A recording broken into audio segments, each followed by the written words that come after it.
अज्ञानाच्या अंधारात खितपत पडलेल्या आणि गुलामगिरीच्या जोखडात अडकून पडलेल्या समाजाला बाहेर काढायचे असेल तर शिक्षणाशिवाय पर्याय नाही, असे ठणकावून सांगणाऱ्या क्रांतीज्योती सावित्रीबाई फुले यांची जयंती विठेवाडी येथे डॉक्टर DS आहेर इंग्लिश मीडियम स्कूलच्या प्रांगणात मोठ्या उत्साहात साजरी करण्यात आली। कार्यक्रमाच्या अध्यक्षस्थानी शाळेचे प्राचार्य BK पाटील हे होते। प्राचार्य पाटील सर, पर्यवेक्षक मनोज शेवाळे, शुभांगी सावंत आणि समन्वयक उमेश देवरे यांच्या हस्ते सावित्रीबाई फुले यांच्या प्रतिमेचे पूजन करण्यात आले। या कार्यक्रमाच्या निमित्ताने आर्या पगार हिने लेख सुरक्षित देश विकसित या विषयावर अतिशय सुंदररित्या या महिला मुक्ती दिनाच्या निमित्ताने परखडपणे आपले विचार व्यक्त केले।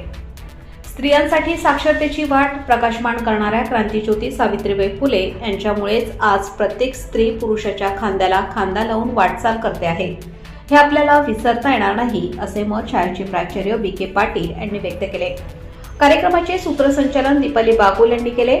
शाळेतील सर्व शिक्षक आणि शिक्षकेतर कर्मचारी तसेच विद्यार्थी यांच्या सहकार्याने हा कार्यक्रम उत्साहात साजरा करण्यात आला। प्रबंधभूमी महाराष्ट्र न्यूज साठी शरद पवार।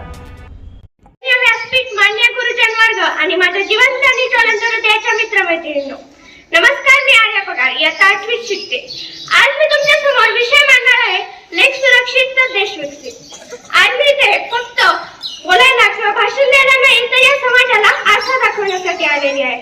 मित्रांनो, आपण आपल्या देशाला विकसित प्रगत बनवतो, आपल्या देशातील रस्ते, तंत्रज्ञान, इमारती यांचा अभिमान बाळगतो, पण आज मी तुम्हाला एक प्रश्न विचारणार आहे।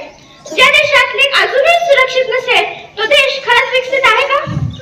आज आपला देश चंद्रावर पोहोचला, अंतराळात गेला, पण आजही मुलगी नको ही भावना आपल्या समाजात जागृत आहे।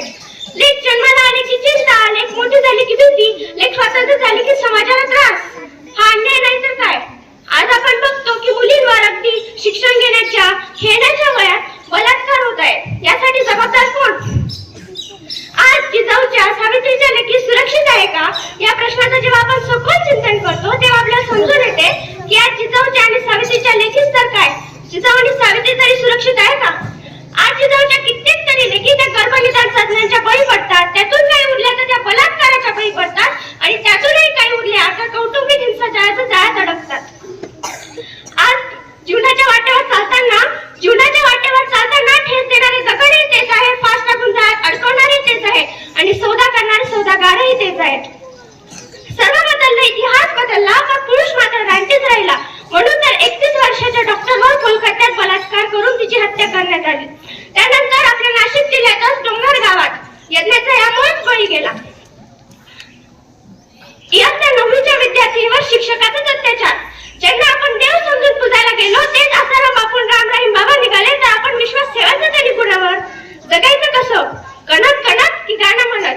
आजच्या लेखीनं मी एवढंच सांगेल, अगर आप पापा की परियों जैसे जियोगे तो आपके पीछे कुत्ते ही लगेंगे। अगर आप पापा की शेरनियों जैसे जियोगे तो किसी कुत्ते की हिम्मत नहीं होगी आपको हाथ लगाने की। लाटांबरोबर सर्वच पोहोच जातात, पण खरा शोध तोच असतो जो लाटांना भेदून पुढे जातो। चला तर मग घोषणा नाही कृती करूया, समर्थन नाही संघर्ष करूया। आपण आपल्या भारताला भारत माता म्हणून संबोधतो, तर आपल्या भारतातील प्रत्येक स्त्रीकडे जर आपण माता म्हणून बघितलं तर नक्कीच आपल्या महाराष्ट्रात, आपल्या भारतात अशा घटना कमी होतील। आपली महाराष्ट्राची भूमी म्हणते संतांची परंपरा लाभलेली भूमी, पण आज आपण बघितलं तर गेल्या 2025 मध्ये महाराष्ट्रात तब्बल 2904 बलात्काराच्या घटना घडल्या। यासाठी जबाबदार कोण? सरकार, समाज? नाही, आपणच। जाता एवढंच सांगेल की लेख सुरक्षित आणि देश विकसित हे एक वाक्य नाही, हा एक विचार आहे आणि या विचाराला सत्यात उतरवणं ही आपलीच जबाबदारी आहे। धन्यवाद। भारत माता की ताज्या व महत्त्वाच्या बातम्या बघण्यासाठी प्ले स्टोअरवर जा, प्रबंधभूमी ॲप डाउनलोड करा व या धावपळीच्या जीवनात अपडेट